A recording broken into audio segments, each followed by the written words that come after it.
All right, hi everyone, welcome to our live stream. And today I have the privilege of having a guest who is very special and remarkable writer, Daniel Pink. And he's joining us from his, I think, home office in DC, right, Daniel? Yes. All right, if Daniel can say hi to our audience. Hello. Hello. Wonderful. Well, for me, it's such a privilege to do this interview with you, Daniel, because I have read your books many years ago. Thank you. The first book I read was Drive, and also I read To Sell Is Human, all in English. And then I guess just by luck, because my own new book is going to be published by Cheers in China, and they were saying, "Oh, are you interested in having a dialogue with another author?" I was like, "Wow, yeah, of course, I know him." I don't know. It's not like you know me, but I've known you for a long time. I know you now. Exactly. So I've known you for a long time through your books. So just for our audience, I'll take a few minutes to introduce who Daniel is, in case you don't know, and then before we get dive into the conversation. So Daniel Pink is a best-selling author and probably one of the most successful authors in current America. He has written 7 best-selling books over the last 20 years. And luckily for the audience in China, readers in China, 4 of his best-selling books are translated to Chinese, including the most recent one, The Power to Regret, 翻译成遗憾力或者是撼动力, published by 湛卢 or Cheers. So out of the 7 books, I think many of them have won multiple awards as being on the New York bestseller list for multiple weeks, and then overall have sold millions of copies worldwide and translated to 40 plus languages. So this is, again, I'm very grateful for publishers like, of course, your own, and also for publishers like Cheers that basically play a relay role in putting some of your wisdom into readers that do not read your original language. And of course, thank you for your endeavor over like more than 2 decades in diving into various areas and then bringing this excellent masterpieces to the market. All right, and then so before we get to his book, and by the way, you can also find all his books, 4 of them total, as a collection or individual ones in the shopping cart. So before we get to specific books, I also want to say a little bit about Daniel's own experience. So I think he would be a classic good student in Asian parents' eyes.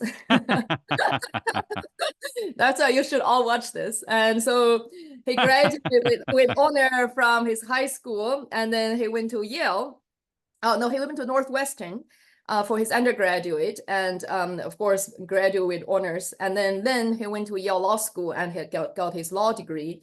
Now after that, of course, he joked about it. He didn't practice law for a day, but I guess because that's why he has better things to do. He was actually the chief speechwriter for Vice President Al Gore from 1995 to 1997.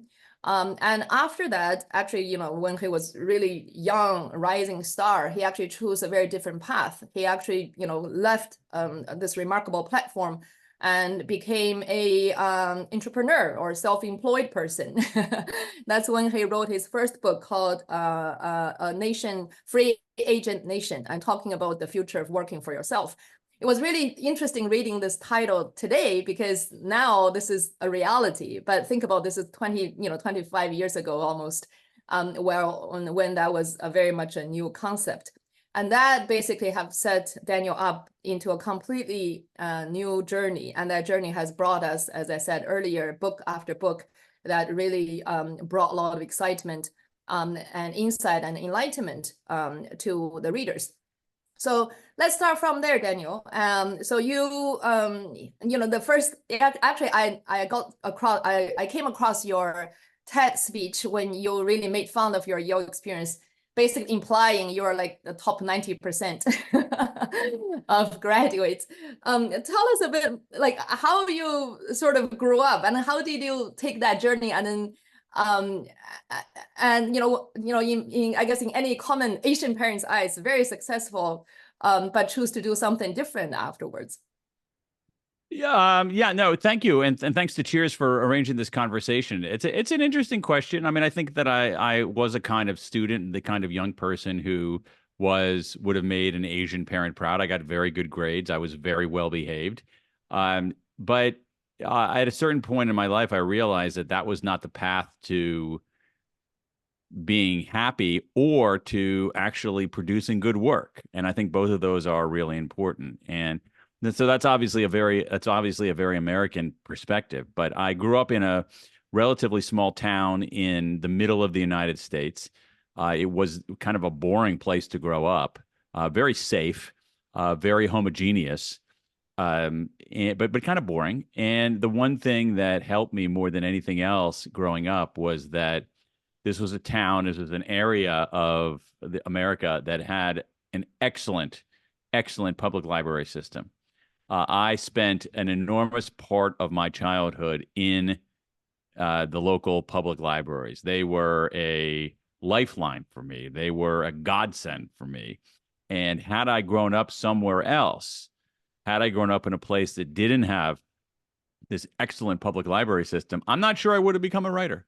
I think it's the circumstance of growing up in a place that was both boring and had a public library helped me become a writer. Yeah, that is really advantage of the US because I went to the States in my early 20s, and that was the biggest finding. I think for people who are in China will probably know, public libraries there are, but they're very centered or concentrated. You have to go to a big. Yeah, exactly. Yeah, in the US, it's like everywhere. Yeah, no, particularly in certain parts of the United States. This is just pure luck. The state that I grew up in the United States, the state of Ohio, actually has, for reasons of history and taxation, has an excellent public library system. And so even the town in which I grew up, which is a town that had 13,000 people, that's the size of the town, just 13,000 people. Tiny. Yeah. It had a really good library. and it was a library that I could walk to as a kid, and a library that I did walk to as a kid, and a library where I spent a lot of time and where I learned about the world in a way that was difficult, that would have been otherwise impossible to learn about in a small town in Ohio, especially pre-internet. Yeah. So I think that's a big takeaway for everyone. Now we don't. No, I was lucky because the town that I grew up in was a very safe, calm. It was not some kind of desperately poor, difficult place to grow up. So I was very safe walking around and everything like that. So I had, so in a way, it was, I had the physical safety of being able to walk to the library and do what I wanted. Yeah. No, it was interesting because I'm in Japan, and Japan is, as you probably know, I mean, when's the last time you're here, is very safe too, and kids can run around. Yeah. And when I was in the US, I have to drive my kids around. Yeah. Yeah, and I think that was a big change because I was talking to my friends, American friends who grew up, because I didn't grow up in the States. And they were saying around that time, 20, 30 years ago, was the case for them as well. They can walk to places. And now it's not the case anymore. So on the one hand, there seems to be a development of technology and transportation. On the other hand, kids have less freedom to roam around themselves. Yeah, that's very true. And I think that leads to, I want to mention the first book I read. Sorry for being selfish, because this is really the first thing I read, is the book on Drive. And you talk about the first thing, what really motivate people is being autonomous, right? Can you say something about that? That's one of the things. I mean, we have to, again, that's a book that looks at the science of motivation. And I know that you have a biology background, so you know about motivation at the biological level, and human beings have a mix of drives. We have different kinds of motivations, different kinds of drives. We have a biological drive. There's a reason that I ate right before this session, because I was hungry. All right. It's late at night in the United States. I hadn't had dinner yet, so I ate because I was hungry. That's a motivation, right? That's part of, we have biological drives. Human beings also respond to rewards and punishments in our environment. In many, many cases, if you reward behavior, you'll get more of it. If you punish behavior, you'll get less of it. And that's part of what it is to be human. But that's not all it is to be human. And the argument in this book is that human beings around the world, not just in the States, not just in China, but everywhere, and you see it really profoundly with kids, have other kinds of drives. We want to be self-directed. We want to have some control over what we do, how we do it, when we do it, where we do it. We want to learn and grow and get better at things that matter, mastery. And we want to have some some purpose behind what we're doing. We want to have make some kind of contribution, make some kind of difference.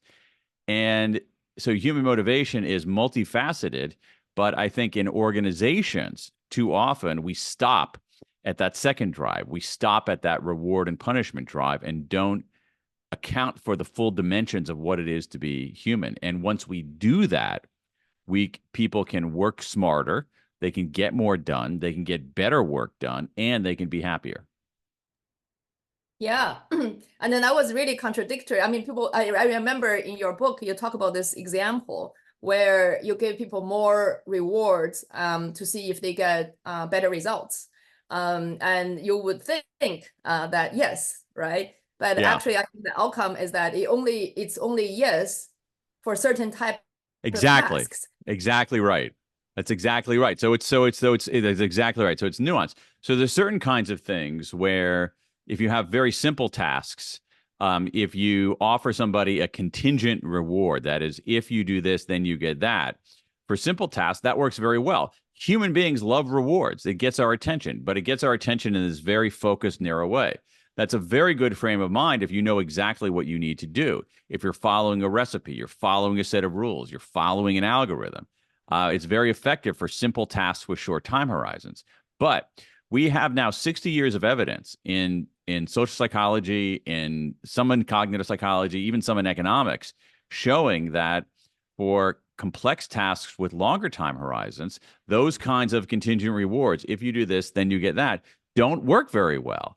They often have no effect. And the reason is that if you're going to do something creative, if you're going to do something that's a little where you're not even sure what problem you're solving, you don't want to focus on the problem like this. You want to focus on the problem much more expansively. And so one of the things that science tells us is that the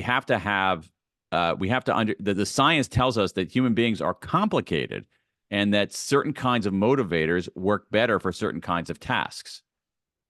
Yeah. And then as Daniel mentioned earlier, what really impressed me about all your books is that you're building on so many research. So usually people think about this as a writer as if he just writes. No, I think probably 80% of your time you have to dig into Absolutely. That's exactly right. Thank you for saying that. I'm glad that you appreciate that. I mean, that's so, what you have is you have scientists out all over the world who are doing this incredible research, and they're writing for a very narrow and small audience typically. And they're also looking at only a small slice of the world. And so when you start reading across different disciplines and start putting it together, you realize that what they're saying is actually profound. And at some level, not entirely, but at some level, part of what I do is operate as a translator. So you have basically translating from the laboratory to people who are parents or teachers or accountants or middle managers to try to explain, here's what the research says, and as a consequence, here are some things that you might be able to do. Yeah, absolutely. That's why I think for any individual or 普通人, like regular people, really reading books is the best investment. Because first of all, as Daniel said, those are like billions of dollars putting those research, right? Yeah, exactly. NIH-funded research, and then people have spent their lifetime or career doing those research and making it into papers. But then those papers, although they're actually free, like I did my PhD in molecular biology, I know lots of them are free. You can go to certain website and get them. Yeah. But people don't read them. They need a curator, right? Like it's not like because it's free, I will just know instantly what your NIH-funded, multi-million project is telling me. So that's the first step, and you need a second step, which is what people like Daniel is doing. They're excellent researcher in their own right. They look into the outcome of this research. And they're at the same time a great narrator or curator. Like they curate all those research results and then they draw implications. What does it mean? What does it mean for our regular person or common people, like in terms of how we understand our world, how we manage our life, and how do we change behavior? And then all those are then condensed into one book. So the book, I think even in China, it's much cheaper, and the China market books are cheaper than the US. Even in the US, it's probably like $25 and you can get a book. And in China, it's like, even like maybe one fourth of that, you can get a book. So this is really, that's usually how I look at those works. I was like, well, I'm just getting a real bargain. It's a great explanation. I mean, it's one of the best explanations I've seen about why people should read books like this. Thank you. That's really how I felt. I was like, wow, no, I'm just spending like 30 RMB on this like multi-billion Yeah, NIH exactly. research outcome. Yeah, so find this book in our shopping cart, and then and as I said, this is probably the highest ROI for your investment. Okay, then we go back to the drive, because you did say the carrot and stick, which was sort of the people thought that was the way to motivate people, but that wasn't. So in your drive, you mentioned the outcome. I'll give it sort of a giveaway, the three real things that motivate people or drive people. And we talked about number one just now in terms of being autonomous, so being Yes. able to make your own decision. There are two more, right? Yes, I mean, I mentioned them briefly. One is mastery, which is our desire to get better at something that matters, to make progress in meaningful work. Mastery is why people on the weekends play musical instruments, they play sports, they just want to get better. There's something exhilarating about getting better. And that's a really fundamental human motivation, and it's one that's often overlooked. But when you put people in jobs where they can get better at something that matters, they really, really flourish. When they can make progress every day, people end up doing great work. So that's one.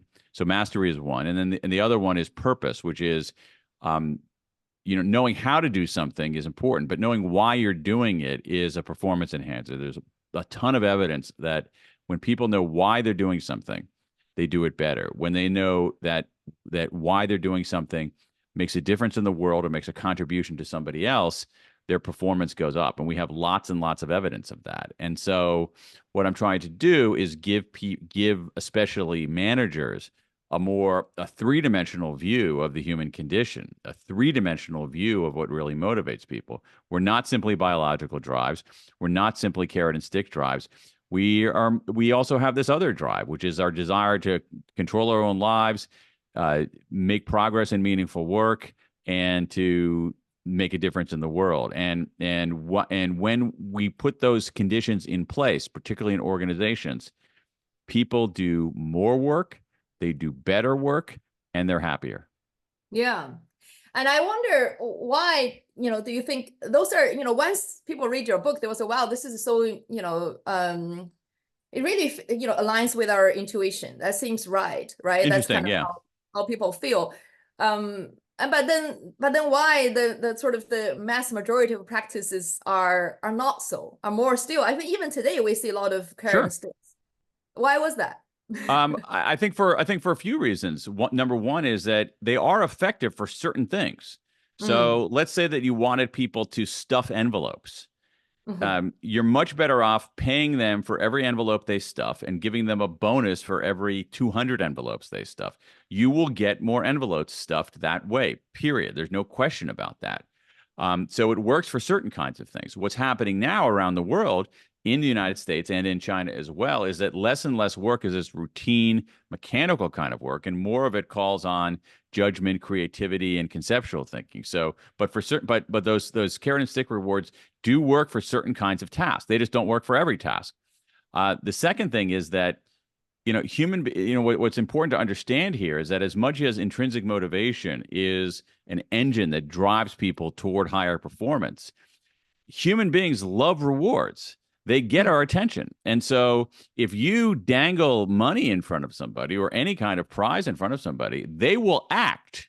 They will move, they won't necessarily do the right thing. They won't necessarily do good work, but there will be activity. And so that sometimes misleads people. And then I think the other thing, which is actually harder to scrub away, is that these carrot and stick motivators are really easy for managers.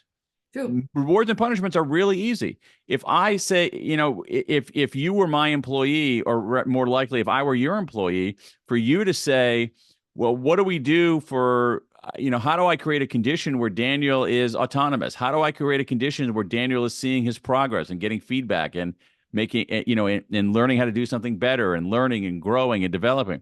How do I make sure that Daniel sees that his individual contribution is toward a larger purpose? That's really hard. it's much easier for you to just wave some money in front of me and then I go scurrying off.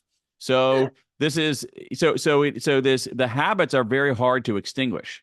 Yeah. And I think you wrote something, I think, very succinct in your book, and talking about the reason charismatic approach prevails is because this is our current society or machinery is one that seeks efficiency.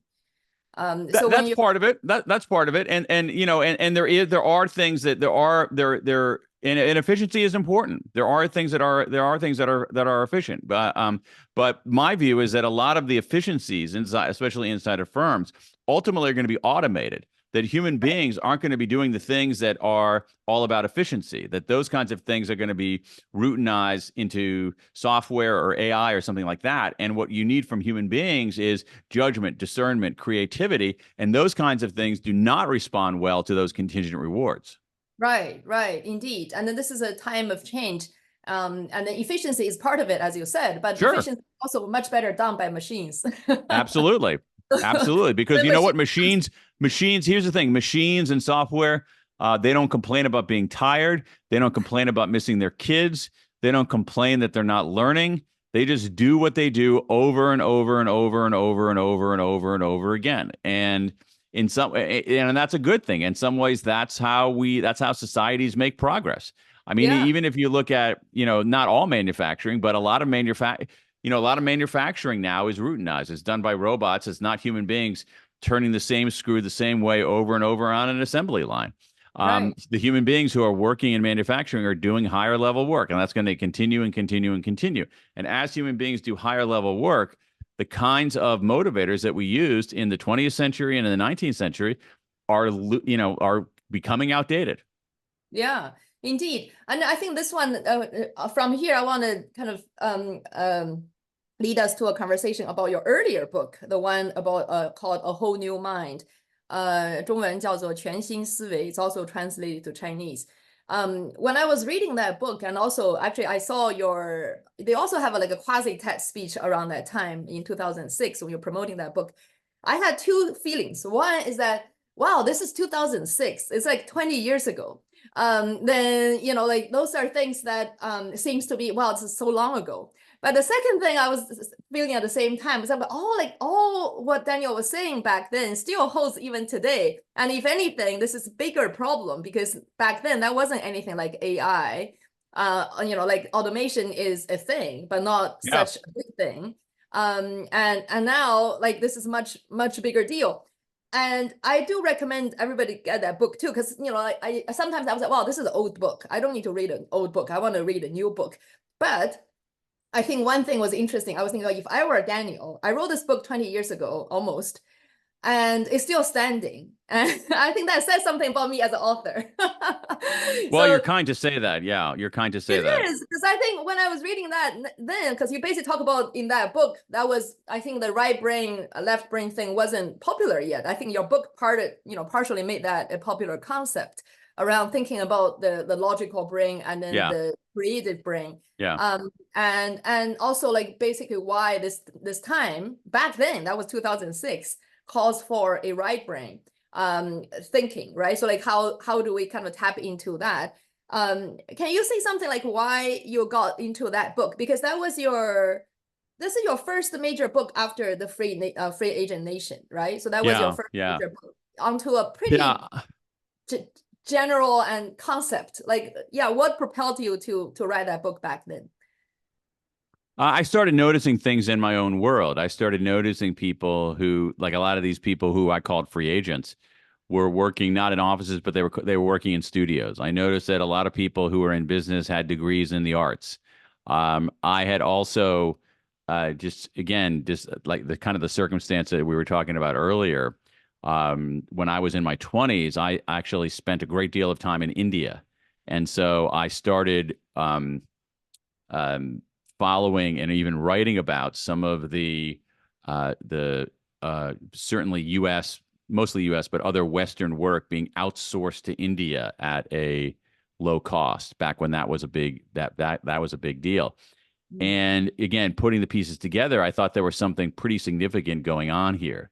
And the more I looked at the research, the more I went out and did my reporting, going to India a couple of times for that book, and talking to executives at American companies and figuring out who was getting hired, I realized something very interesting was going on. That it was akin to what happened in the transition from the industrial economy to the information, the knowledge economy, where certain kinds of it goes back to your point about efficiency, that certain kinds of industrial processes can be done cheaper overseas and can be done faster by machines, and therefore you need fewer humans to do it, and those humans end up doing other kinds of things. They end up doing things like becoming search engine optimizers or massage therapists or other kinds of things, other kinds of jobs that we didn't have the words for 30 years ago. So the idea, the argument in that book, to put it very simply, is that in the information economy, the skills that mattered most were characteristic of the left hemisphere of the brain: logical, linear, sequential, analytical. Today, those abilities are still absolutely essential, but they're not enough, because those kinds of abilities can be automated very, very easily now, much more so than when I wrote the book. And so the abilities that matter the most are the abilities that are harder, not impossible, to automate and outsource, which end up being things like artistry, empathy, inventiveness, big picture thinking. That those kinds of abilities have become the ones that are most important. Mm-hmm. And they still are. I agree. Now, I think what's interesting now, a change from all that, that long ago period, is that AI is able to do some of this right brain work. Right. So, and that's challenging. That's not something that I expected when I wrote that book. Yeah, right. Even the right brain work. Exactly. It can And do then, a lot of it and right. reasonably well, better than I would have forecast. And Yeah. so I think, so another way to think about that is that, what the workers of the future, again, whether in China or here, or Japan or China or in the States, we human beings are going to have to do work that supplements machine intelligence, doesn't compete with intelligence, but that adds to machine intelligence, that augments machine intelligence, that complements machine intelligence. And I do think that it ends up being a lot of these right brain things, which is a kind of like judgment and taste, and an aesthetic sense, and those kinds of things that are difficult to automate in that left brain way, and difficult for, at least for now, ChatGPT and these other large language models to do. Yeah. Yeah. Does it impact you as a writer?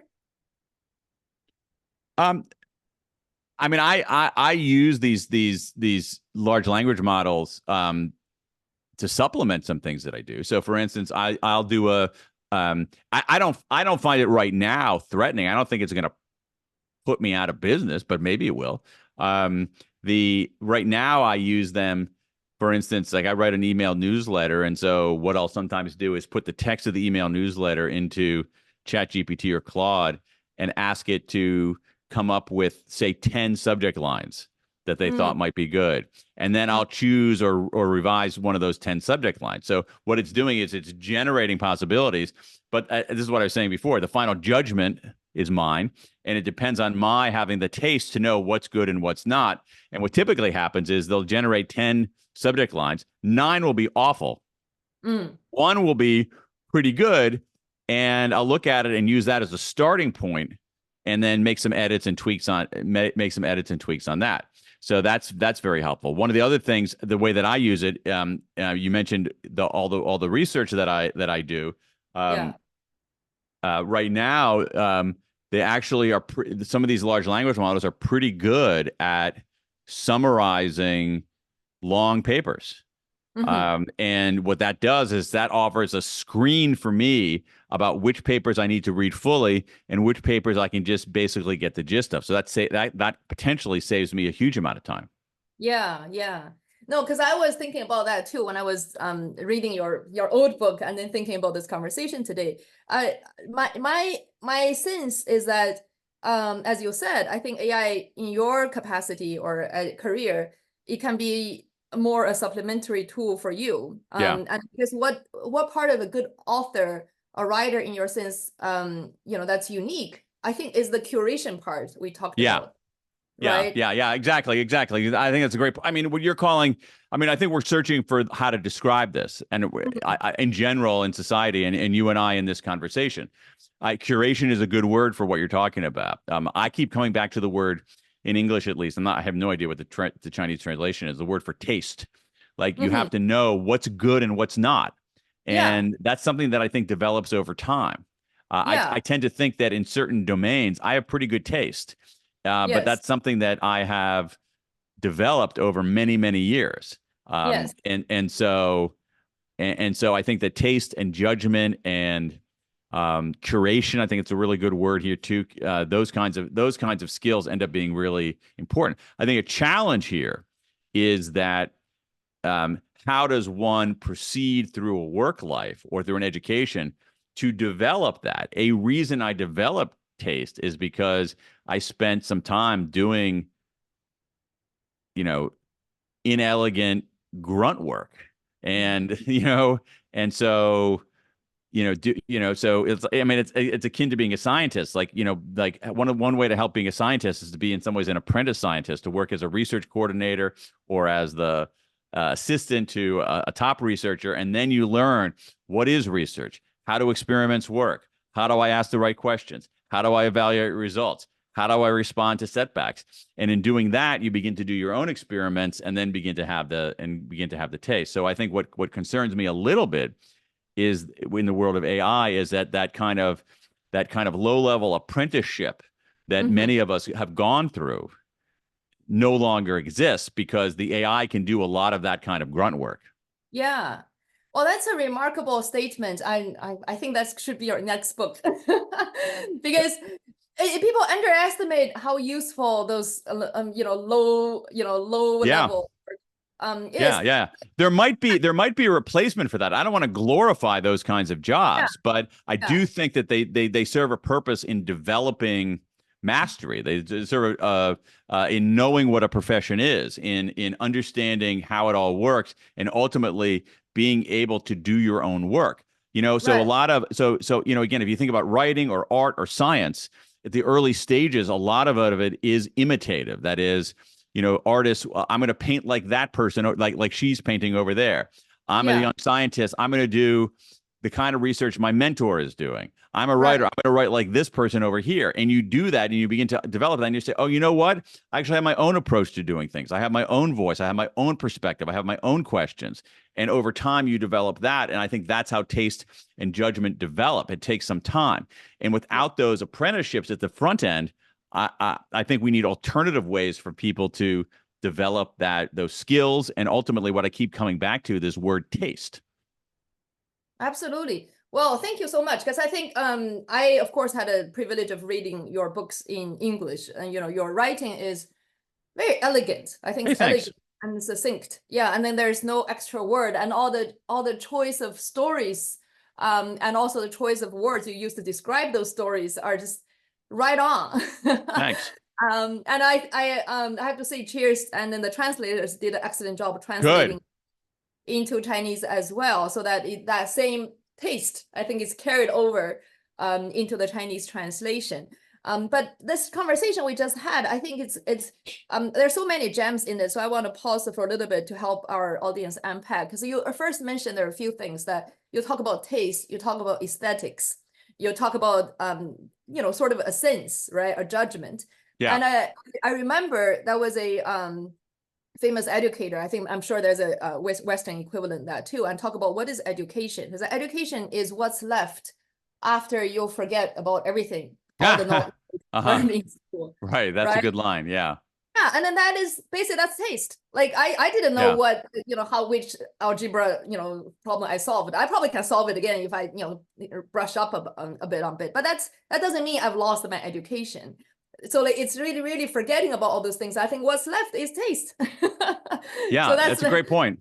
way, Yeah. It's a good way to pull. That's a good way to right? look at it. Yeah. Yeah, so that's basically what's left. And then the second thing you mentioned is around this moderate, I think it's the appropriate amount of groundwork. The reason I say that is because, as I mentioned to you, I'm in Japan, so I'm here as a visiting scholar, so I'm observing Japan as an outsider. And one thing I'm kind of critical of Japan is how long they put their young people through this apprentice. It can be like 30 years. Like, so basically, you know, once you enter a big Japanese major corporation, you're there for life. And so everything is based on age and years. I think that's really suffocating education, but on career or innovation, sorry, suffocating innovation. But on the other hand, it doesn't mean the other end is good. Okay, let's put all the young people given the task to go to the moon. You don't go to the moon. You don't even know how to build a basic, you know, mechanics. You know, how do you talk about go to a moon? So there is a sort of appropriate level of groundwork. So it can't be too long. It can be 30 years, but it also cannot be 3 days. So and then yeah, when you talk about, I remember myself as well, because I got my PhD, and like the first year I was like, you know, rinsing flasks, and that's what you do. And you have to figure out your way around the lab. You don't contaminate things, right? And how do you write your first draft of a paper? And my first draft is trash. Right. Then, right, you have to go through that. And then I went to McKinsey. You know, later on I became a partner. But the first, again, year and a half is all about, you know, basic skill making PowerPoint, exactly. Excel sheets, right? And making sure there's no mistakes in your data. But that's the thing. And then, as you said, when you're talking, it reminds me that was how I developed my own sense of taste for that line of work. And then that's actually essential. And then you talk about your work too in doing speech writing. I'm sure there are many drafts that you have to go through to get to a usable, right? Always. I mean, even now in the work that I do, there are multiple drafts. But, you know, again, earlier in my life, I had to understand, what is a draft? How do I know that the draft isn't right? How do I know when it is right? How do I know which criticism to take? How do I know which criticism to ignore?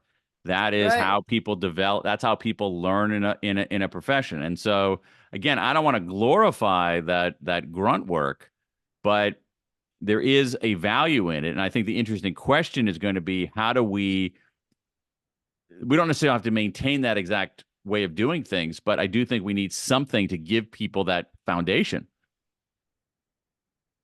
Yeah, absolutely. Thank you for mentioning that. I think that was again a very good background when you read Daniel's books. Again, you can find those books in the shopping carts, and 大家可以在购物车里看到Daniel 的几本书哈。大家有了这样的一个对话，大家可能再去看书的时候会有更好的理解他讲的这些内容。All right, and then let's move on to your third book in China, which again was a big hit. Is To Sell is Human. Yeah. And again, you made a major shift, because as you know, again, you know, as I said, people would view you, or at least I view you, as a researcher, right? You research a large area of research outcome and put in the book. And suddenly, through this book, you become a sort of a researcher for sales. And then and I have to say something so that our audience know that book actually, you know, after Drive, which is already a major hit, I think that book is even a bigger hit.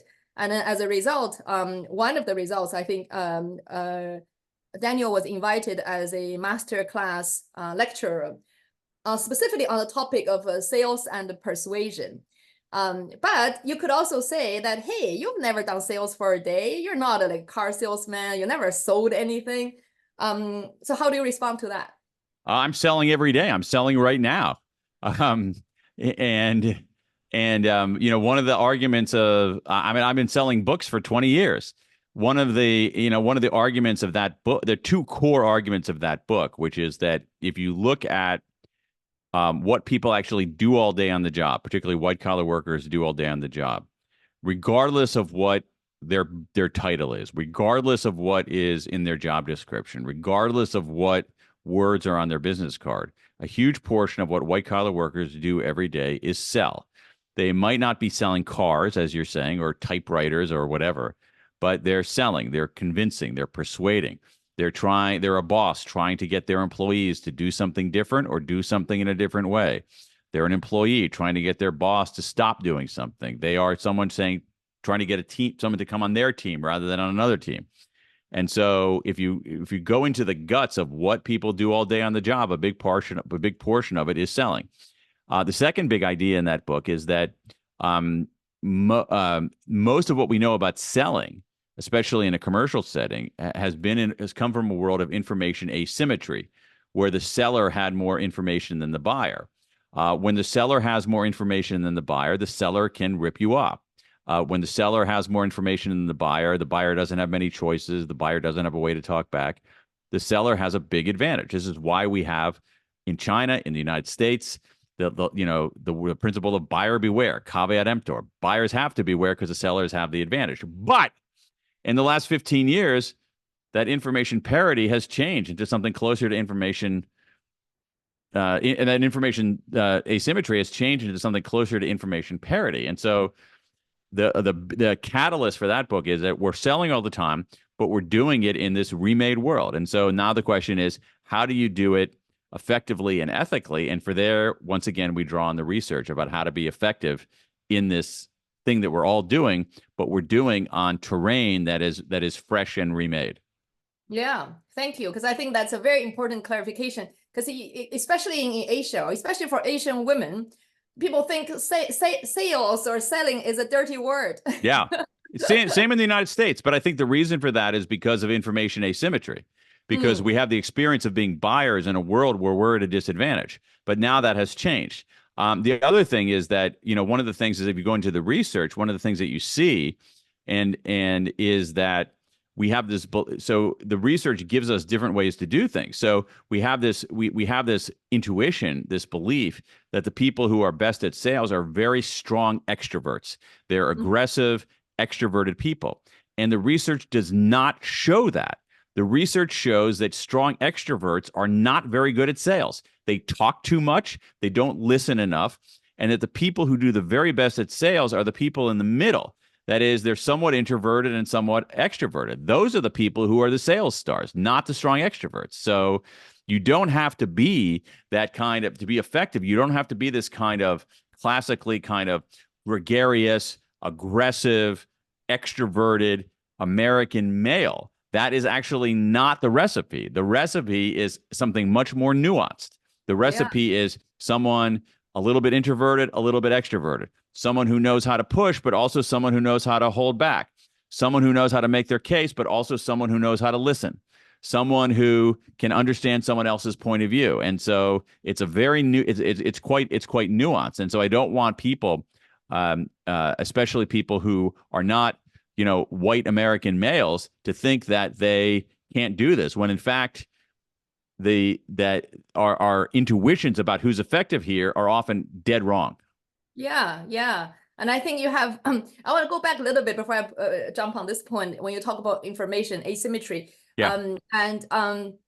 my last vehicle in the US was a electric one. So we want to get an electric vehicle, but I know nothing about it. So back then, my oldest son is 12.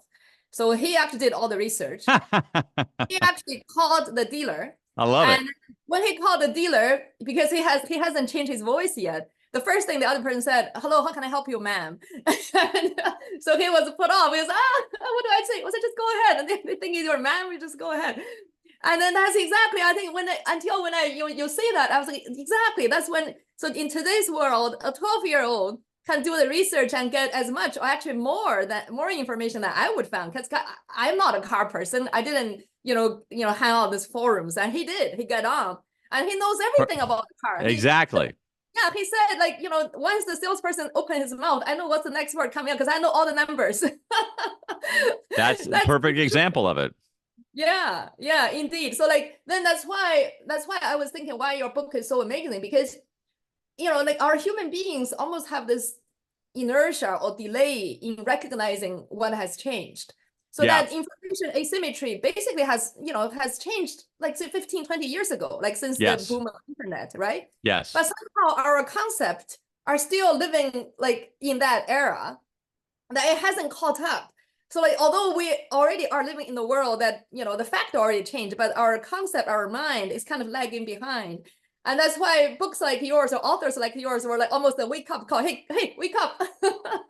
It's changed. Because that book was, is it 2015? It was 2015, right? 2018, around that time. To sell that book was 2013 or 2014. 13, that's right. Almost 10 years ago. Yeah. Right. Oh, God. Yeah.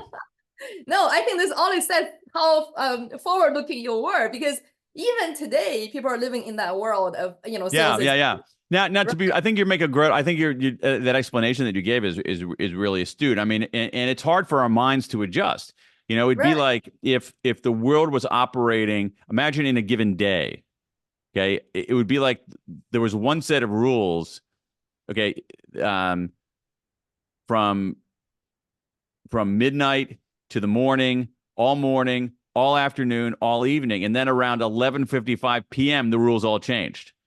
And so and it's like, whoa, wait, it's hard for us to adjust. yeah, But I think we will adjust eventually, and I think what you'll see is that sales, particularly say business to business sales, the people doing that kind of work are going to be more like McKinsey consultants than like salespeople. true. Yeah, exactly. And then we move on to the point you talk about this. I think you have in terms of extrovert and introvert, you have a word called ambivert. Right. That's not my word. That's a word that's in the literature. But that's what I was talking about, people in the middle. That is, the Yeah, people who are the best are people who are ambiverts. And one of the things that we get wrong is that we think that introversion, extroversion is binary, that you're either one or the other, when in fact it's a spectrum. And most of right. us are somewhere in the middle of the spectrum. Yeah, yeah. And then also in your book, you basically talk about the new ABCs. Yes. I think this extrovert introvert you put in the category of called attunement, Yes.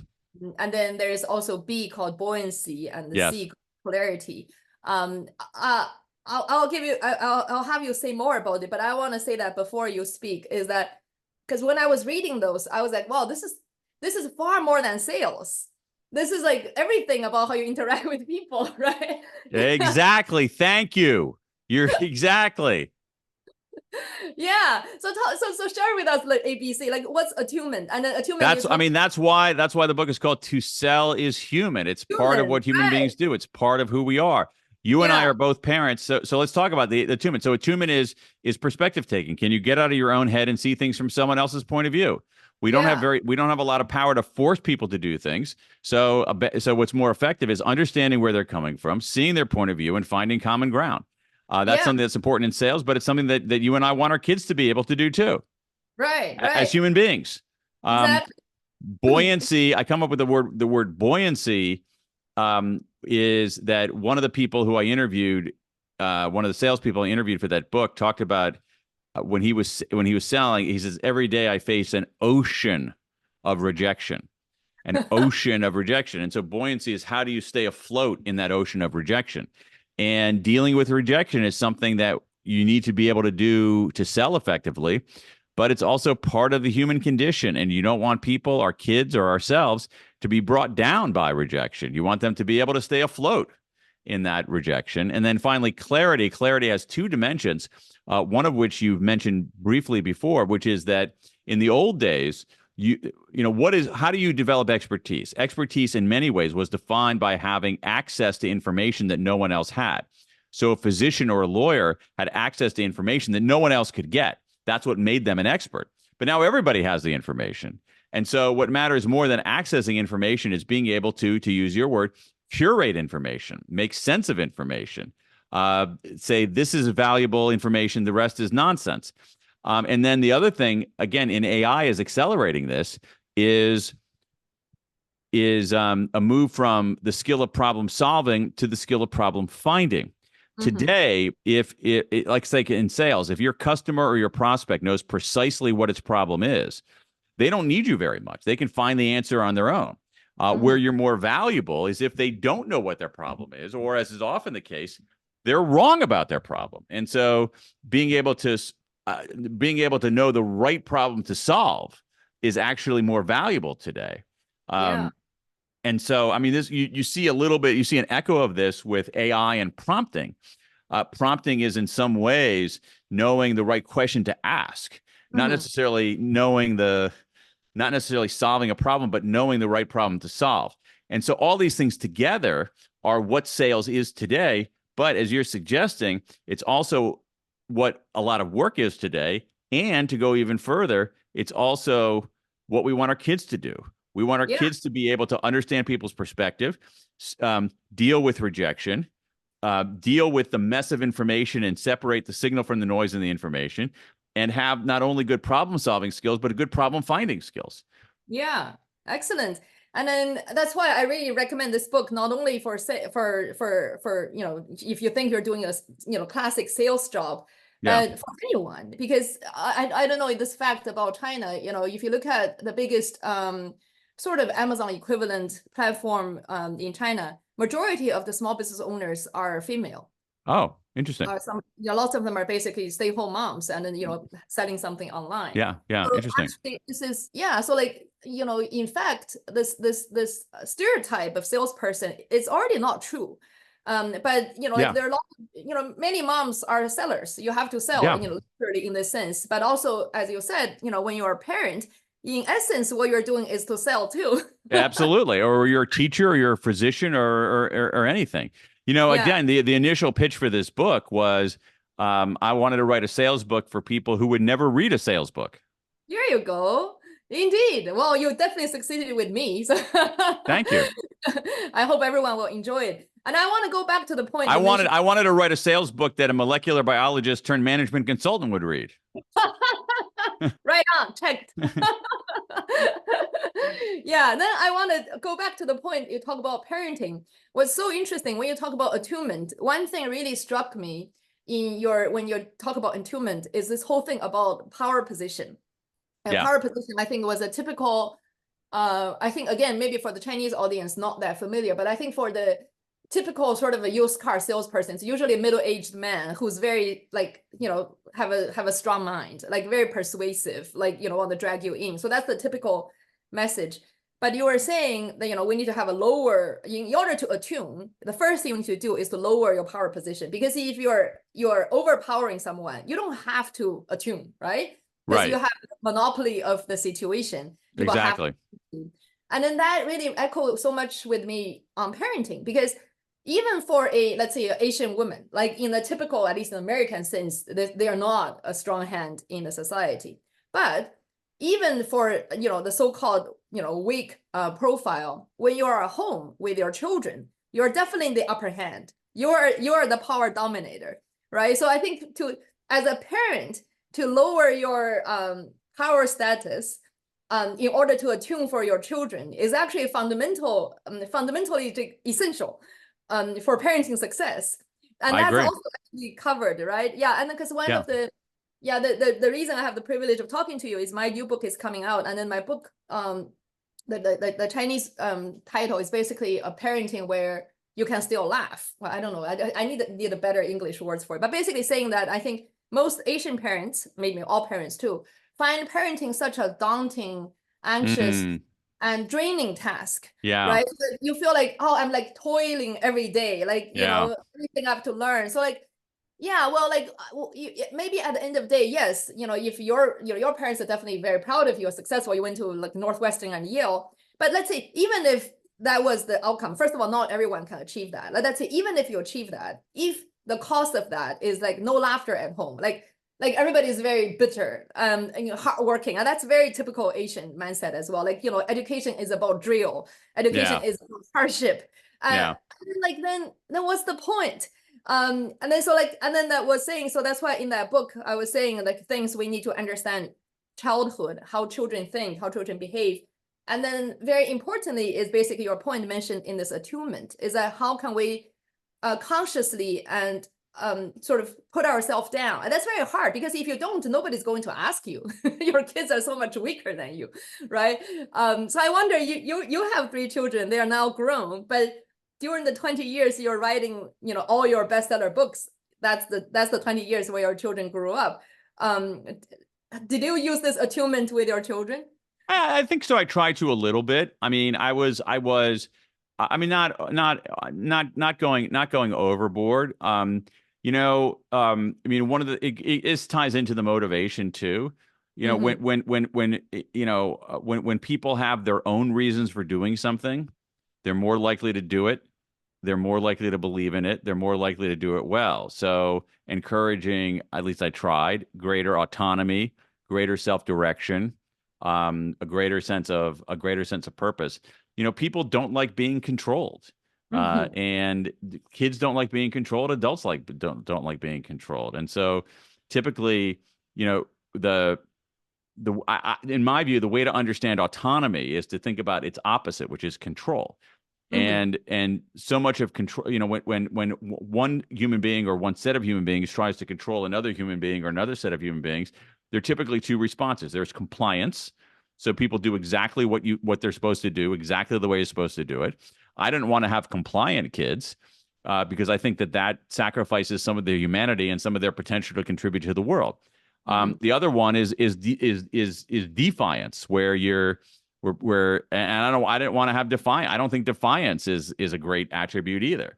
What I want was people what I hoped is kids who are engaged, and the way people engage is by getting there under their own steam. So efforts to control, you know, what you're doing is you're trying to put them into environments where they can surface their own reasons for doing something, and resisting the very understandable urge to intervene and control and explain and dictate. I try to hold back on that. Yeah, that's attunement. It is because I mean, even though, you know, again, even though I'm a white guy from America, I have a little tiger mom in me, so I try to resist that. And not only that, Daniel's book is full of very useful tools. I think I had a strong impression on this one. You talked about motivational interview. Yeah. In terms of how do you motivate someone to do something, like to become their own reason? Can you share with us? I think that's such a gold nugget. Sure. This is it's actually a therapeutic technique. And so what you do is, let's say someone isn't likely to do something, whether it's an employee or a kid or wherever. You ask them, you know, let's say that you have an employee who hasn't begun writing a report that is important to get done, and so you can yell at the person, you can threaten the person, but you know, it's important that the report be good. You can say to them, you know, how so just let me ask you, I'm trying to understand here, on a scale of 1 to 10, how ready are you to write this report? And they might say, I'm a 3. Okay, now ordinarily you'd be kind of aggravated. What do you mean you're a 3? You should be higher than that, you know? So you resist that temptation and instead ask what I think is a surprising follow-up question, which is, why didn't you pick a lower number? And so why aren't you a 2? And they say, well, I know this is important to the company. It's actually could be kind of interesting. And they start surfacing their own reasons for doing something. And I think that's really the key. If you want people to do something, the two most important things, in my view, are number one, that they have their own reasons to do something, and number two is that you've created conditions where it's actually easy for them to do that. Yeah, that's so powerful, because what this trick did, it's not the trick, a trick is the wrong word, but this technique did, I guess, is a chance for this person to articulate their own reason. Precisely. Yeah, and then once this is in their own words, and once it's their own thinking, their own words, it became theirs, not yours anymore, right? Perfectly said. That's exactly what's going on there. Yeah, and that's so true with children too, because I've used that on my children just yesterday. I have to share with you, and thank you for that, because you know, as someone, you know, of course we are Chinese, and then but you know, for the past few years they were with me in the US and now with me in Japan. So learning Chinese has been something we have to learn at home, because the schools don't teach Chinese as a language, right? So I feel always a bit of guilty, because this is sort of almost extra burden for the kids that they have to learn additional language. So I did exactly the same. I said on the level, you know, scale of 0 to 10, how motivated are you in learning Chinese? And my daughter, who's the youngest, is 10. She's like 5. So I used exactly the same. I said, why is it not a 2? And she started coming up with reasons. She's like, exactly. Well done. Exactly. So, you know, because I'm Chinese, so that's why this is my hometown. I need to learn it. The second, I want to talk to grandma. Yeah, and exactly. Fantastic. Exactly. I love it. Right. And then like suddenly I was like, wow, that's excellent. And then I used the second technique from your most recent book, which I'll get to later. I think in your book of regret, we'll get to, you have this this technique called interrogative conversation, a self conversation. Did I pronounce that word? Is it interactive self conversation? Interrogative self-talk. Oh, interrogative. Okay, interrogative self-talk. Yeah. So basically, I think I'll say a little bit of what that is. That's in Daniel's new book called Regret, and talking about like if you walk into a situation, usually we'll sort of do some of the pep talks. Oh, like you can do it. This is fine. You'll win. But Daniel is making a point that's fine. That's not bad, but that's not as effective as another way of doing it, which is interrogative self-talk. Meaning instead of saying, "Hey, you can do it," you'll ask yourself, "Can you do it?" And then you would then come up with an answer to yourself, right? So, oh, yes, I can because A, B, C. Yes, or no, I can't because this part I'm not ready yet. Oh, now you start to getting ready for the for whatever is coming up. So I basically stole that and then used that as a follow-up conversation with my 9-year-old daughter. So she said, okay, it's not a 3. And then I asked her, then do you think you can learn it well? Can you do it? And then she said, yes, I can. I was like, why? She said, oh, first of all, I'm not dumb. That's her original word. Like, I'm kind of smart. I was like, okay, good. Second, I can persist. You're basically saying like I can do it, like every day a little bit. Yeah, exactly. Third, I have a good teacher. He's like talking about me. I was like, wow, this is the first time she said I was a good teacher. So I now start to realize, using your technique, there's an opportunity for her to say to herself why this is something that she can do. I have nothing to add. That's perfect. So I want to say that because all Daniel's books, this is true for all his books, are not only talking about concepts and research, and then they are littered with gold nuggets like this. Those are techniques, little things you can do, and words, almost like we can, Daniel is trying to put words in your mouth and things you can say, conversations you can use to open a different path. So like all his books are golden in that sense because they're just like abundance of this kind of tools you can use. I think in this short interview we can only cover a few, but be sure to get those books and read for yourself and pick up the gold nuggets and use in your life. Thank you, Daniel, for doing that. And okay, now we get to your to the final book, The Power of Regret. And as I preluded, that last gold nugget, how to pronounce that word again? Interrogative? No. Yeah. Interrogative. Yeah. Okay. Interrogative self-talk. So it was actually a very small point made in the big Power of Regret book. Yeah, maybe we kind of take a step back first, Daniel. Like, why did you read this book? Like, why suddenly talk about regret? Because I had regrets of my own and I wanted to make sense of them. I was at a point in my life where I had, it's a jarring experience to realize I had more of my life behind me than ahead of me. And when I looked backward, I realized that there was things I wish I had done. There were things I wish I hadn't done. And I wanted to understand that better. Yeah. And I have to say, when I thought when talking about regret is such an emotion thing. I thought, oh, this is coming into psychology. Of course it did. But again, as all of Daniel's books, this is built on very sound research. Not only he went through like, half a century of psychological papers, but he actually did some original research on his own, right? He set up 2 websites to collect people's regrets, right? Yes.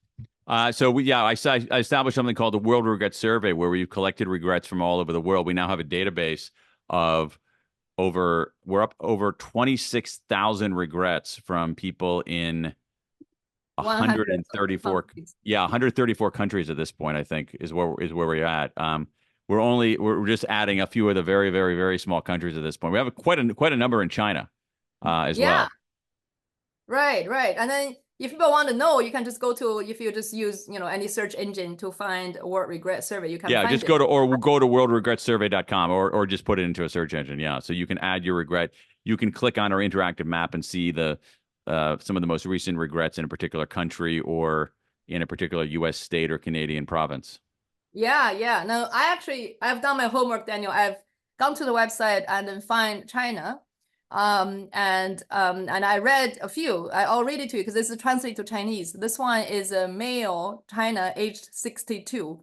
Okay. Said, my regret is that I ignored my wife for years and caused her pain, and ultimately a divorce and splitting the family. Wow. Very painful coming from a Yeah, 62-year-old man. exactly. Um, and then there's another one. Is age 36 female saying she didn't realize her dream to go abroad to Okay. study. Yeah. Yeah. So both of those, yeah, it's fascinating. Both of those are, if you had not told me where those were from, they could have been from China, they could have been from Portugal, they could have been from Pennsylvania in the United States. Yeah. One of the interesting things about these regrets is how universal they are. Yeah. And even those two regrets are pretty representative of the kinds of regrets that people have. One of them is what I call a connection regret, where you had a relationship that was intact or should have been intact, and you let it fall apart. And that's the first gentleman. And the second one is what I call a boldness regret, where you're at a juncture in your life. You can play it safe or you can take the chance. And overwhelmingly, when people do not take the chance, they regret it. Yeah. There's overwhelming evidence. I mean, it's overwhelming that people around the world regret much more their inactions rather than their actions. They are more likely to regret what they did not do than what they did do. And that woman in China is a classic example of that. She regrets what she didn't do.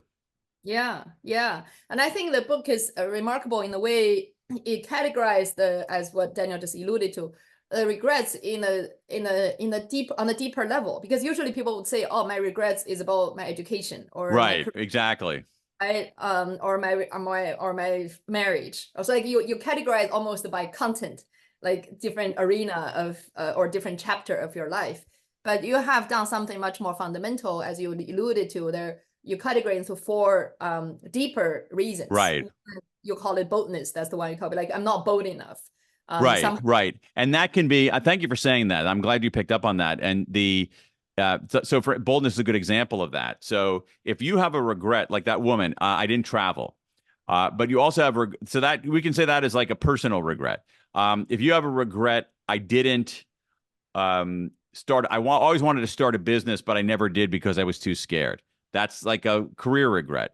We have lots of regrets in the database where someone says there was a person who I really liked. I wanted to ask them out on a date, but I was too scared to do that, and now I regret it. That's a romance regret. But all three of those regrets are the same. Mhm. You had a chance. Play it safe or you're at a juncture. You could play it safe or take the chance, and you didn't take the chance. You chose not to act, and you regretted it. And it doesn't matter whether it's in your career or your romantic life or anything else. That deep down, that's what we want. We want the opportunity in general to act, to not to always be incredibly bold, but to do something, to learn, to grow, to not waste our very precious time here on this planet. Yeah, yeah. And I think there are three other ones. So there's a boldness. The other one you Right. call foundational, right? So Yes. basically that like something you build the foundation for your life, I suppose, that way. Exactly. So the classic one there is people say, I spent too much I spent too much and saved too little, and now I don't have any money. Mm-hmm. So Yeah, small decisions that accumulate to terrible consequences. yeah, yeah. And then that's the second one. The third one you call it, is it moral? Moral. Exactly. And those are again, think about it being at a juncture in your life. You can do the right thing, you can do the wrong thing. And overwhelmingly, when people do the wrong thing, they regret it because most of us are good and most of us want to be good. And so among the examples there are not being faithful to a spouse or a partner, a lot of regrets about bullying, where earlier in someone's life they bullied somebody else and they regret it, even to the point where many times they try to find the person whom they bullied to try to apologize. Yeah, yeah, yeah. So I think that was in your book, that was this very moving case. Really struck me because as Daniel mentioned, this word regret survey really almost like I think almost like an archive of human being or human emotion or human regrets. Yeah, that's a nice way to look. It is. It is. I mean, it's literally an archive of people's regrets. But Right. at the same time, it is also an archive of what makes life worth living. Because when we know what people regret the most, we know what they value the most. And Yeah. so that's why regret is such a strong signal. You Right. and I, think about yesterday. You and I, you probably made 100 decisions, 200 decisions. Most of them you don't remember today, but there's certain kinds of decisions or indecisions that you made a year ago or 5 years ago or 10 years ago or 20 years ago that you know, not only do you remember it all these years later, but it bothers you. That's a very strong signal. Yeah. And so these regrets offer us a kind of reverse image of what people want out of life. What do we want out of life? We want some stability. That's foundation regrets. We want a Yeah. chance to learn and grow. That's boldness. We want goodness and truth and justice and fairness. That's moral regrets. And we want love. That's connection regrets. And that's essentially what people around the world seem to want. And I think that of all the books that I've written, I really think that this regret book, because of the volume of data coming in from all over the world, shows a degree of human universals that, Yeah. again, if you had read me those regrets and said those regrets were from Spain. Argentina or Spain, Whatever, I would say, yeah. okay, that makes sense. Or if you said they're from Florida, I would say, okay, that makes sense. Yeah. They're quite interchangeable. Yeah, absolutely. So indeed, I think that's a almost you feel like you have, you know, you like you're when I was reading the book, I feel I'm being seen. Like, you know, many things that's other people's story is your own as well. And I think you know, that's only one part of the book. You know, it's only kind of collecting and categorizing regret is just one part of it. But I think the true value of the book is so what? Then what? What do we do with those regrets? What do they tell us? And because you said beautifully saying, like, you know, how the regret that, you know, what's the exact word that, you know, that what happened in the past can move us forward, right? Is that how? Yes. So yeah, share with us a bit like the so what of this. Now I know. Well, I mean, here's the thing. It's like, you know, this is ultimately this book is about how to lead a good life. And regret offers us a way to understand how to lead a good life. And there's a belief, especially here in America, that the way to lead a good life is to be positive all the time and never be negative, and to always look forward and never look backward. And that is terrible advice. That is unscientific advice. What it tells us is that positive emotions are great. We should have a lot of positive emotions. We should have way more positive emotions than negative emotions. But negative emotions you're a biologist. They're adaptive. We have negative emotions for a reason. They exist for a reason. And the most prominent negative emotion that human beings have is regret. This looking backwards, saying, "Oh, if only I had done that or hadn't done that." And so the question then becomes so what to your question is, what do we do with our regrets? Now, one way is to ignore them, to say, nope, I'm not going to listen to them because I want to be positive all the time. Bad idea. Another way is to get captured by those regrets, to wallow in those regrets, to be brought down by those regrets. That's a bad idea too. What we should be doing is thinking about those regrets, confronting those regrets, using them as information, as data. And when we do that, it's a powerful emotion. It can help us become clearer thinkers, better problem solvers, better negotiators, help us find more meaning in life. And so what I'm trying to do is, and then once we also know what I'm going to regret, what you're going to regret, what people who are reading the Cheers edition of the book are going to regret, what people in Portugal or Spain or Argentina or Nigeria are going to regret, are mostly the same things. It gives us some clues about how to make decisions in the present so that we don't have regrets in the future. Yeah, yeah. And I have to say, although you didn't say this, but what the approach or the path you offered in the book is deeply Buddhism. I know you've been to India. Basically, it was very interesting when you talk about in America, the culture is, you know, everything has a positive, everybody's pumped. I mean, Buddhism, the first like noble truth, number one is life is suffering. Yes. Call it, right? So like it's a very different suffering. Doesn't mean you have to suffer physically being, you know, hurt, but basically saying we were torn by our mind, by our ideas, by our, you know, regret is a classic one of it. Like we suffer from regrets. And then also Buddhism offered a way out and saying usually when we face it, which again you said in a different language in your book, like usually the instinct reaction are two. Either is that, you know, I'm going to ignore that. Okay, let's pretend that didn't happen. Okay, let's it's sort of flee, like I run away, basically run away from. Right. And the second is like we surrender. So, oh, okay, fine. This is a big mistake. Okay, no, I'm done. Like I'm a failure. All right. So like, like this thing is no recovery. Like, you Right. get crushed by it. So either get crushed by it or you flee from it. Exactly. Basically, Buddhism offer a third way, which is exactly what you said in the book, is to look at it in the eye and saying what exactly happened.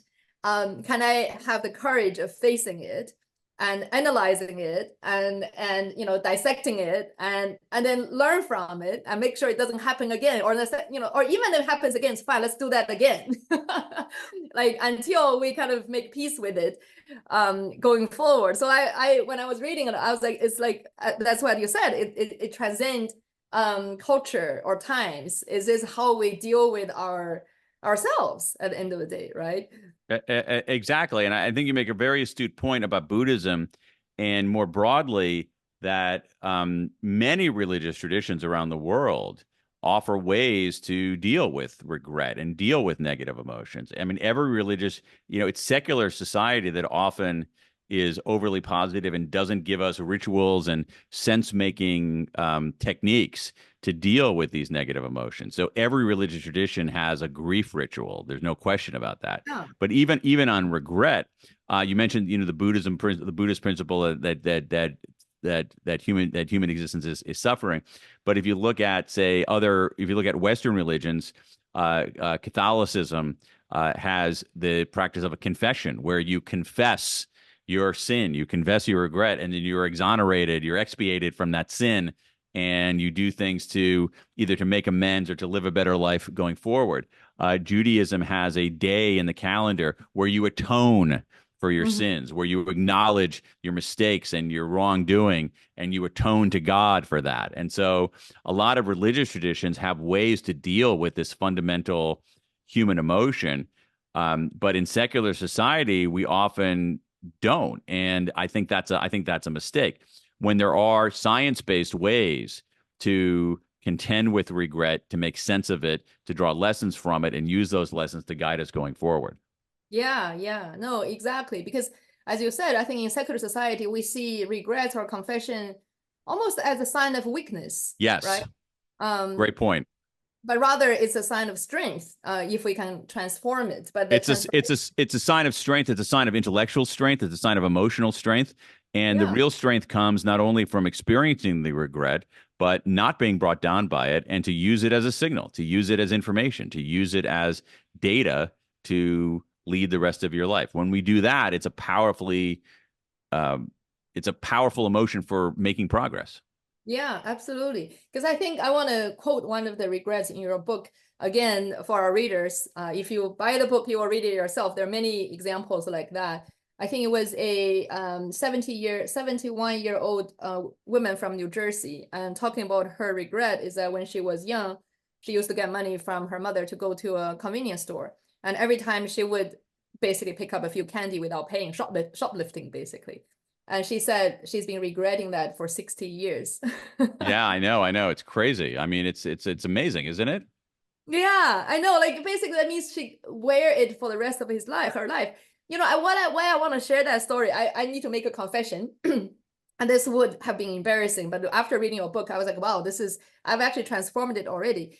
Because I told you, this last year I brought my kids. We're in Japan, and so again they don't understand language and all that. So Japan is like full of convenience stores. Okay, convenience stores, everything. Yeah, sure. Candy and all that. Okay, and then so like what I realized is my kids, they've been shoplifting. Okay, so they've taken some candies, and one day they were caught by the shop owner. Oh, wow. And they were caught by the shop owner, but because they don't understand Japanese, and they can't converse, the shop owner basically called the police. And then so I got a call from a police station saying, are you so and so's mother? You have to show up to the police station. Again, I don't know Japanese either, so I was like, wow, okay, now I'm going to the police station. And of course, then the shop owner said so and so, because they have video cams, okay, saying, are these your children? I said, yeah, like they did this, and this is how much they've taken. It's not too much money. Everything's on record. And of course, I was very embarrassed. I said, okay, that's not good. But then I said, okay, then it already happened. Then of course the right way to follow is that we put on record, this is what happened, and I have to pay it back, right? So I went back to the store, and then the store owner, again, they need to arrange a translator because they you have to come at this time when the translator comes and you can sit down. So I sat down, and then they were very serious about me. They said, no, it's not the money. The money isn't much. It's like probably, I don't know, $10 equivalent of that, something. So, but the fact is that, this is not the first time. And you as a parent has failed. Basically, that's kind of how, the very Japanese way of lecturing. La la la la la. I said, okay, yes. Well, I basically, and then I can't say anything. I said, yeah, you're right. And then this is the payment. I'm going to, educate my children better. And of course, then I sat down and I had a conversation with my kids, right? So I was very split around that time because on the one side, of course, this is something obviously wrong. Like there's nothing about it, right? You stole something, I got caught. But on the other hand, I think in a way, especially after reading your book, I was like, I started to make sense of it. I was very grateful because I was forced to confront it. Right, exactly. Right? Because it wasn't the option. Like, it's not like I can just ignore it. I was called into the police station. I have to confront it. I have to apologize. I have to pay back the money. And I have to lecture my children. And we did it together. I said, because then that's it. Like, this is, so like the positive value of it, of course, the whole thing, to any standard, it was wrong. But then especially when I was reading that story, I was like, wow, I was actually very lucky. My kids and I don't have to carry it for another 60 years. Like, we were caught. Yeah, exactly. That's a great point. Yeah. You have to confront it. You have to face it. You have to apologize in the front, and everything's on record. So like, I think that's why when I was reading that, I was like, wow, this whole thing, it actually lead me to look at this incident in a different perspective. So thank you for the book. Good. Thank you. Yeah. And then again, this power of regret also offer a lot of tools, like the one I mentioned earlier, interrogative self-dialogue actually was coming as part of that tool. I forgot which part of the book, which part of the framework that self-talk came in. Can you remind us, like the different it's just a different way to find your own sense of purpose, and get past the performative positivity that you sometimes see. It's like when you say to yourself, "You can do this, you got this." You're better off asking a question. That asking questions is more muscular than that kind of pumping up process. Yeah. I think I remember that was probably coming from how you basically, because I think you were talking about when you go back, when you do your own challenging conversations, right? Like when you walk into a challenging meeting, instead of that right, exactly. Yeah. And instead of regretting that it didn't go well, and you can use the regret to frame a conversation differently and prepare precisely better next time. Yeah. Exactly. So many tools. And then, of course, but I think the essence, the really deep philosophical essence from this book, looking at, people's regrets, again, this is from 105 countries. And it is that the way out is to face it. Exactly. Confront it and have a conversation with it. Absolutely right. Yeah. And the last thing I like about this book is you talk about how the regret tell us something about ourselves. Yeah. Right? Can you say more about that? Well, I mean, I was talking about that a little earlier. I mean, when these regrets offer, as I was mentioning earlier, a reverse image of what people want out of life.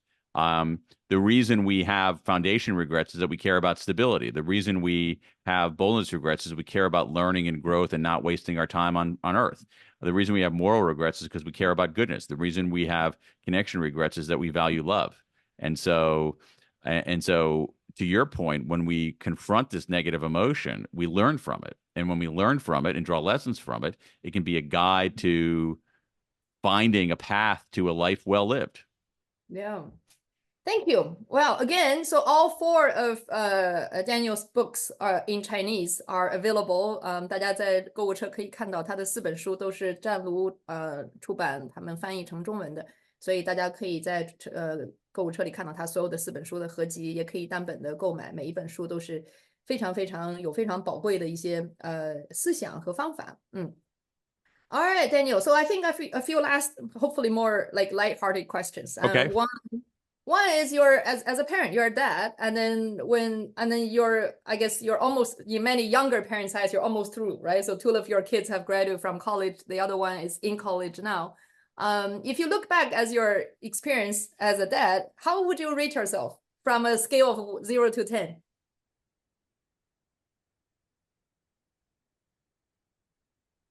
I don't know, 6.5. Better than average, but not much. What are some advices that you would give to parents who are still sort of in the midst of it? Like things you think you did well and things that like, you know, parents should avoid. I mean, there are a few things. Number one is don't be the parent you had, be the parent you should have had. I think that's good advice right there. Don't be the parent you had, be the parent you should have had. Recognize, and also to recognize that you have to take your kids as they are. They are not miniature versions of you. They are not reflections of you. They are their own people with their own values, with their own things, and you have to take that as it is. And you might disagree with it, you might not, admire it, but that's who they are. And so so it's really those two. It's really those two things. Wow, that's a deep sense of humility and attunement. Yeah.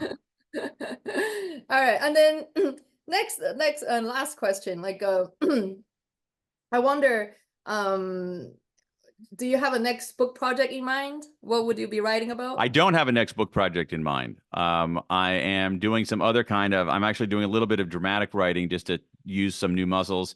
And then I'm now writing a regular column for the Washington Post about big ideas for making national, organizational, and personal life better. The column is called Why Not, where we take unexpected ideas and explore why not try it this way. Excellent. That's a magic word. Why not? Yes. Wonderful. Okay. Well, thank you so much, Daniel. It has been such a delight to talk to you, and thank you for sharing all your wisdom and your journey through the 20 years through these books. And I'm so glad readers in China can have a chance of reading your books as well through various publishers, and then Cheers in bringing them to China. Well, I mean, thanks to Cheers for publishing the books, and thanks to you for a really, really terrific, interesting, wide-ranging interview. I really enjoyed the conversation. Thank you. Yeah, it's my privilege too. Wonderful. Okay.